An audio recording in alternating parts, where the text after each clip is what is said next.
Bonjour à tous, je suis heureux ce samedi, celui qui est mon coup de cœur a gagné la course Zaccaria Bar. Je savais que les Italiens étaient confiants, je le donnais en dernière minute à mes abonnés, je leur disais attention, dernière minute de Jean-Marc, cela se joue gagnant placé. Donc je donne le tiercé grâce à mon chouchou dénicheur du vif où j'étais le seul la fois précédente à le donner chaudement. Je disais à mes abonnés des pronos du cœur, jouez-le, c'est mon chouchou, il est sur sa distance de prédilection 2100 mètres départ l'Autostar. Le coup d'avant, il est dans le trio à 56 contre 1. Bon, on a touché parce que Alexandre Abrivard y a cru. Regardez bien la course du quintet, regardez le replay. Et vous allez voir la maestria d'Alexandre qui part superbement bien et qui en quelques mètres revient en première ligne et quelques mètres plus loin il prend la tête. C'est très rare de voir un driver à l'Autostar de derrière venir s'infiltrer comme ça parce que Alexandre Abrivard y a cru. Et j'avais deux coups de cœur dans la course, donc celui qui gagne et celui dont le driver se laisse tirer à la fin, et au moment de pouvoir déboîter, prendre le wagon 3 et devenir le driver, au lieu de suivre l'élan des chevaux qui avancent à l'extérieur, il plonge à la corde, il s'enferme en muret vivant, c'est fini, la course est finie à ce moment-là. Bon, pourquoi le cheval et l'entraîneur a déclaré une pastille verte pour faire cela? Je ne comprends pas. Heureusement, je vous donne le tiercé, l'honneur est sauf, mais vous le voyez, quand des personnes ne veulent pas, ben, ils ne sont pas inspirés. Voilà. Bon, et maintenant, je vous parle de votre quintet de ce dimanche à Saint-Cloud. Et maintenant, je vous parle de ce quintet clodoaldien, le drôle de nom des habitants de Saint-Cloud. Un classique, hein, ce sont des poulains qui peuvent aller voir plus haut, listed ou groupe. Donc, il y a un mélange des genres. Il y a des chevaux qui valent des réclamés, c'est-à-dire des courses où on essaie de se débarrasser des chevaux en les vendant, les bons handicaps, et puis les courses principales. Et je pense qu'il y a 3, 4, 5 poulains qui iront dans leur carrière voir plus haut. C'est peut-être le cas de mon favori, je l'ai trouvé en bas de tableau, et Christophe Soumillon aussi l'a trouvé en bas de tableau parce que le handicapeur lui donne tout simplement la course. C'est le 15 Forchester. S'il ne gagne pas, parce que le handicapeur a tout fait pour lui donner l'épreuve. Donc merci monsieur le handicapeur. Et s'il gagne, le propriétaire pourra aller embrasser sur les 4 joues le handicapeur au passage du poteau. Parce que là, vraiment, cadeau royal, cadeau royal. J'ai toujours dit que le handicapeur devrait être un ordinateur et qu'on devrait surcharger les chevaux en fonction des gains comme les trotteurs et non pas sur des estimations qui sont souvent, ces estimations sont bizarroïdes, et justement l'estimation du 15 me paraît bizarroïde. Et si je me trompe, le cheval ne va pas gagner. Voilà. Mais à mon sens, il va gagner. Bon, le 15, on le met en confiance, ce numéro 15. Et puis, je vois bien le 4, Wassim, Pantal en met 2, Montfort, l'entraîneur de Forchester en met 2. Donc, vous voyez, je mets les entraîneurs qui visent l'épreuve, au moins doublement. Et bien, ce 4, Wassim, avec Olivier Pellier, me plaît beaucoup. C'est un bon poulain, il ne tardera pas à gagner son quintet, et il peut le faire dès ce dimanche. Donc, 15-4 pour moi c'est une évidence. Et puis on n'oublie pas Monsieur Quintet, Stéphane Pasquier, qui a déjà son cheval de quintet pour l'année 2022 chez les 3 ans. C'est le 14 One O'Clock Jump. Le cheval a été à la bonne heure la dernière fois en gagnant une course référence. Il est pénalisé, mais là aussi le handicapeur est gentil parce qu'il gagne la course référence et il est en bas de tableau. Merci, merci, merci beaucoup. Donc le cheval va gagner lui aussi son quintet avec Pasquier, peut-être ce dimanche. Donc vous voyez, je suis chaud avec mon 15-4-14.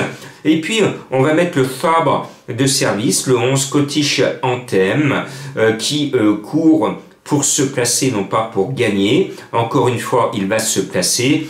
Il est bien placé au poids pour un Dédé Fabre. Alors j'appelle André Dédé parce que le prénom d'André, c'est le prénom de mes parents.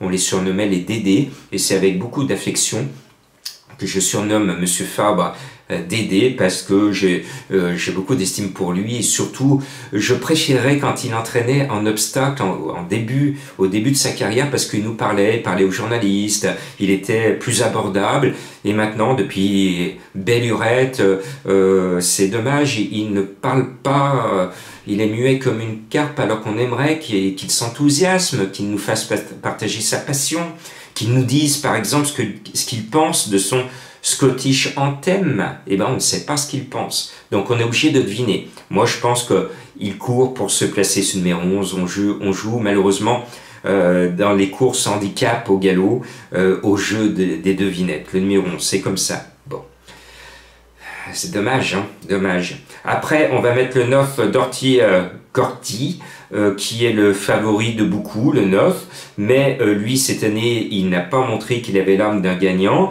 mais les Fouassiers sont deux, course doublement visée, visiblement c'est le préféré des deux avec Mandizabal.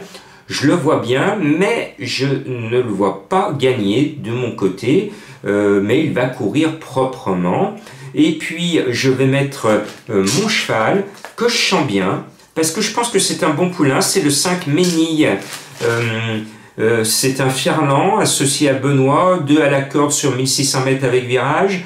Je trouve que c'est sympa, cerise sur le gâteau, il est annoncé à 12 contre 1. Et puis, je termine avec le 1 Puerto Madero qui vient de s'intercaler entre deux poulains qu'il retrouve aujourd'hui, donc il ne peut pas rêver meilleure ligne.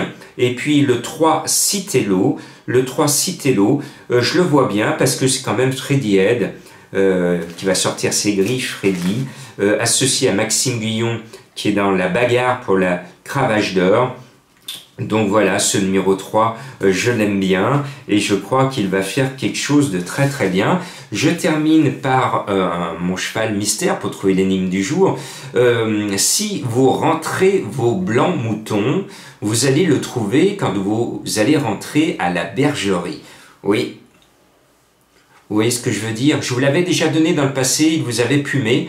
Je pense qu'il peut se racheter. Et puis, je voulais rappeler, je vous laisse un petit défilé, que ceux qui sont abonnés au Prono du Cœur, ils ont passé un samedi extraordinaire. Je donne un trio avec Gamble River qui est dans le trio à 50 contre 1. Je disais qu'Invincible Cash allait gagner. Je disais aussi que Formi, hein, je vous disais, en tête, regardez le prono d'hier, je vous disais pronostic de Jean-Marc formidable. C'était le sous-entendu qu'il fallait jouer Formi et qui a gagné de façon formidable avec Mathieu Mottier à 10 contre 1. Voilà, et les abonnés des Pronos du Cœur ce samedi, alors là, ils sont super heureux. Ils ont touché pratiquement sur toutes les courses. Donc c'est le résultat d'un travail de tous les jours, 7 sur 7, des heures et des heures de travail. Et je termine parce que c'est le 8 mai, pour vous rappeler que je suis très impliqué dans l'humanitaire et qu'il y a 2 ans, le 8 mai 2020, je remettais des médailles Place Blécourt à Lyon à des sans-abri courageux et à des bénévoles de mon association Donner la main don de soi qui avaient traversé tout le confinement, contrairement à vous, exposés à tous les microbes, non confinés dans l'agglomération lyonnaise. Il y en avait 1 millier. Le 8 mai, nous avons été la seule association Donner la main don de soi à remettre des médailles à des sans-abri et à des bénévoles de notre association Donner la main don de soi.